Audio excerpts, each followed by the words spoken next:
సిద్దిపేట జిల్లా నారాయణరావుపేట మండలం జక్కాపురం గ్రామంలో గ్రామ సభ నిర్వహించారు. ఈ సందర్భంగా కాంగ్రెస్ పార్టీ జిల్లా ప్రధాన కార్యదర్శి రాజ్వీర్ మాట్లాడారు. గ్రామంలోని ప్రజలు ఎవరూ ఆందోళన చెందాల్సిన అవసరం లేదన్నారు. ఇందిరమ్మ ఇల్లు, రేషన్ కార్డులు, రైతు భరోసా, ఇందిరమ్మ ఆత్మీయ భరోసా పథకాలను అర్హులైన లబ్ధిదారులకు అందజేస్తామని తెలిపారు. బడుగు బలహీన వర్గాల అభివృద్ధి కోసం రాష్ట్ర ప్రభుత్వం కృషి చేస్తుందన్నారు. అవకాశాన్ని ప్రజలు తప్పకుండా సద్వినియోగం చేసుకోవాలని కోరారు. కొన్ని సంక్షేమ పథకాలను అమలు చేసేందుకు ప్రతి గ్రామంలో గ్రామ సభను, పట్టణంలో వార్డు సభలను నిర్వహిస్తూ ఉన్నది.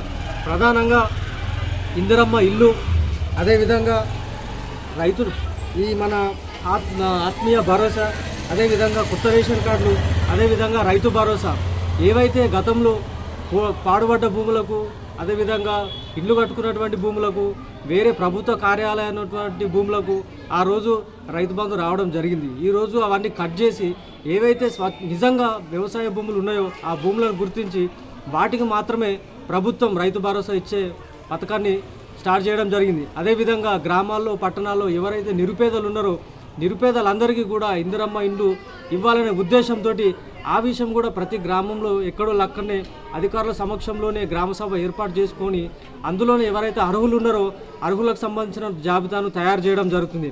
అదేవిధంగా రేషన్ కార్డులు గత ప్రభుత్వంలో 10 సంవత్సరాల నుంచి తెలంగాణ రాష్ట్రంలో రేషన్ కార్డు లాంటి ఇవ్వలేదు గత ప్రభుత్వం.